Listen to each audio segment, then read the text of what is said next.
Tennessee gets the best college pitcher, arguably since Steven Strasburg, under the lights Saturday night in Omaha.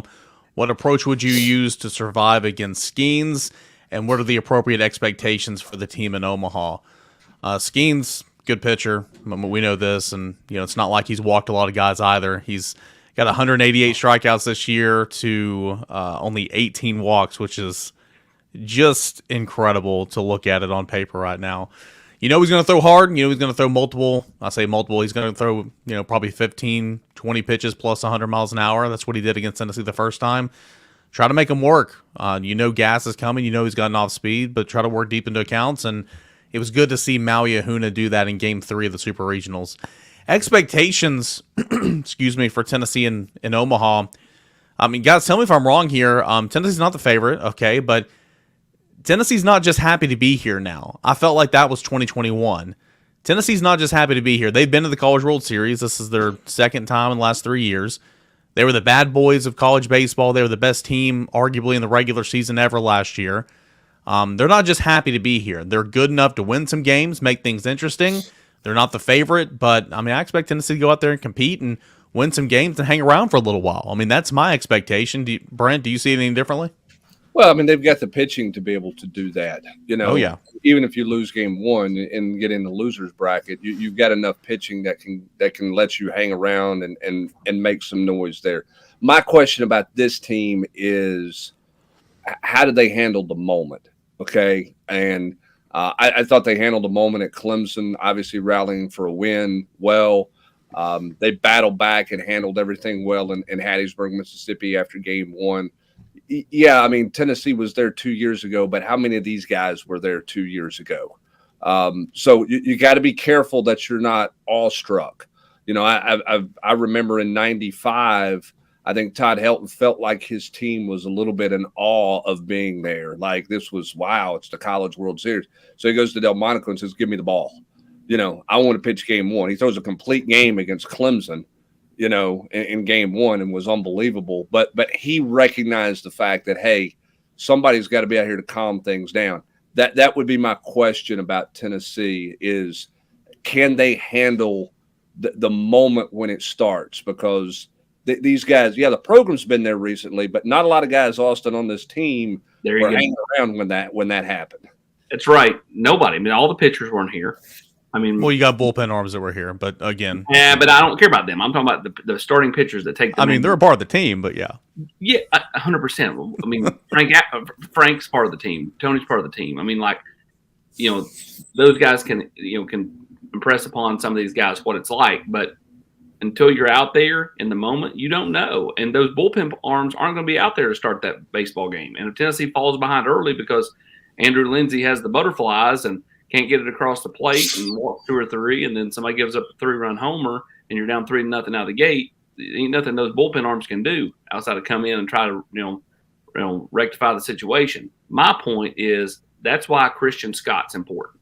He wasn't playing a whole lot at the time, but he was at least here, so he understands the feel of the park, he understands the vibe, and so I do think that that's something you have to at least keep in mind is most of this team was not here when the team last went, and basically none of them really played a whole lot. So it's they are the ones that were here. So I think that if you can get past the butterflies in Game 1, I think it helps you that they're going against Skeens, because I think it zeroes in the focus. If you were playing a lesser opponent, an opponent that you were favored by to win by, then I think it might make you go in probably less focused. I think the fact you're going in against the prohibitive favorite to be the number 1 pick, the best pitcher in college baseball, as Eric just said, for every strikeout he has 18 strikeouts for 1 walk. He's really, really good, and I think that the focus will be there. Are we going to gloss over the Steven Strasburg restaurant reference and Eric Kane immediately having to go to the Google machine? Steven Strasburg? That's my time, buddy. I know exactly who that is. Come on. Did he play college baseball in the early 2000s? Strasburg? No. He would do. I know who he is. He skipped college or went to a prep school or something. He played for San Diego State in college. Oh, no, that's Bryce. Bryce did that. But now Strasburg was, gosh, if he could ever stay healthy, poor guy can't even get on the mound nowadays. I agree. Brent said it best, and I've beat this drum for all season long, but now you're seeing it now. I mean, you got pitching. If you lose a game, you still feel good about your options. I mean, literally, they feel so great about AJ Russell, and AJ Russell's barely pitched this postseason. Just because they've been saving him, right? Because he's another option to go out there and throw 5 innings if you need it. So, and Austin said it best, and this is right. I mean, the fact of who they're playing Saturday night and the pitcher they're going against, nobody expects Tennessee to win. I mean, all the pressure's on LSU money, baby. to win the game. To win the game, right? I mean, he's the best pitcher in baseball. They were the number 1 team in the country for a good bit of the season. They are a favorite in a lot of people's eyes to be in the championship series. So they're the underdog. I mean, they can play Cinderella a little bit, if you will. Yeah, they got a lot of pitching, but everybody's going to say, all right, LSU moves on Saturday night. That nobody's going to pick Tennessee to win that game, which I don't think is a bad place for Tennessee to be at all, because I think that's easier for them to relax and play, but because there is not pressure on them as if they were playing, they were a 1 seed or the top 2 seed out there playing, one of the lesser seeds in that tournament. So I think it's a bad setup, Rob. Eric, I think you know better than anybody. You're right. I think it fits their mindset perfectly. I mean, what we've seen the last 2 weekends. I mean, they go to Clemson. Oh, you hear, Clemson's won 17 in a row. Tennessee's terrible on the road. They win that region in incredibly dramatic fashion. They get snubbed for hosting a region. Have to go on the road to Southern Miss. I just think. I think this team uses that stuff as fuel and plays great with a chip on their shoulder. I think so too. I mean, you look at this bracket too. Their side of the bracket of their regional they got to get out of to make it to the College World Series final. I mean, you got LSU on Saturday, sure.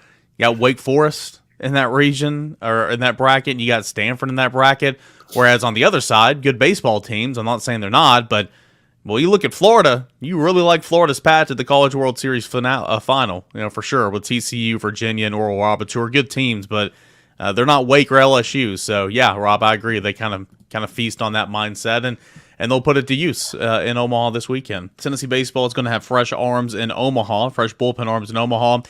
Do you think not getting work in the bullpen with some of those arms is going to hurt Tennessee? Not being in a high-stress environment, yada, yada, yada. I know what you're saying, but no. Guys being rested is a really, really good thing. Plus, your Burns, your Halversons, your Sewells, they've been getting work. These guys still throw bullpens every other day. They're staying sharp and everything. And Kirby and Aaron Combs and some of these guys have gotten a little bit of work, just not an awful lot. But your horses have gotten work, and the fact that you are fresh and as rejuvenated as you could possibly be heading into Omaha, that is a great, great thing. Do you think playing on the road in Super Regional was a blessing in disguise instead of playing in the home run friendly ballpark?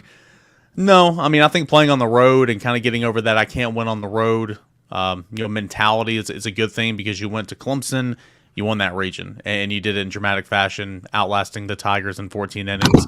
You go to Southern Miss, hostile environments. Go back to South Carolina too, Eric. That's 3 in a row, really. Yeah, in South Carolina in the regular season, absolutely. And you've proven, okay, sure, the record wasn't great at the points of times of the season, but you've proven now that you can win on the road. And so I don't really buy into that anymore. Plus, I mean, this team is 33-5 at home. So if this team was playing at home, I think they'd be excited. But I don't think it has anything to do with the dimensions at Lindsey Nelson Stadium and who they were playing. So we'll see what Tennessee looks like in Omaha this week. And it's its second trip to the College World Series in the last 3 years, 6 overall. Should be exciting